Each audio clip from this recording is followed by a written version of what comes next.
A fresh face, but the same old words, it seems. America's new Secretary of State, Mike Pompeo, has kicked off his new role with a speech at the NATO headquarters in Brussels, saying the alliance will continue countering Russian aggression. Let's get more on Pompeo's debut now. I'm joined by Caleb Maupin, our correspondent over in the States. What exactly then, Caleb, did the new Secretary of State have to say? Well, he's only been sworn in for a day, but now ex-CIA chief and now Secretary of State Mike Pompeo, he's speaking at the NATO headquarters in Brussels, and when he spoke, he actually reminisced a little bit about his time in the U.S. military when he served in Germany. This is Pompeo in Brussels.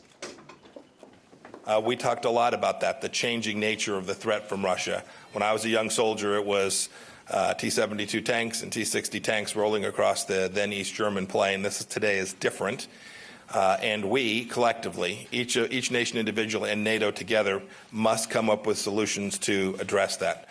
There were lots of ideas. There was enormous consensus of the risk that it poses to the West.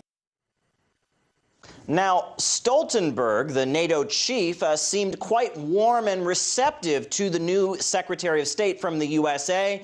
He had some nice words for Pompeo. This is the NATO chief addressing Mike Pompeo.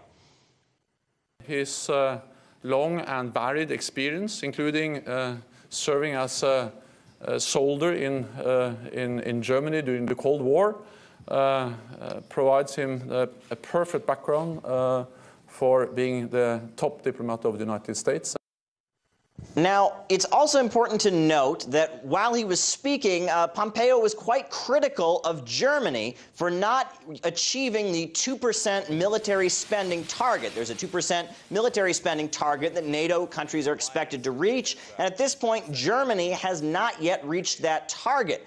Now, it's interesting to note, however, that a poll among Germans showed that Germans are much more concerned about U.S. President Donald Trump and think that he's a bigger threat to world peace than Russian President Vladimir Putin. They're much more threatened by the USA and President Trump than they are by Russia. So it was quite interesting to note that, but Pompeo received a warm reception. But as always, he did talk up the possibility and play up the idea that there is a consensus that the NATO countries are facing some kind of threat from Russia. And bring us right up to date there. That's our correspondent in New York, Caleb Maupin. Thank you.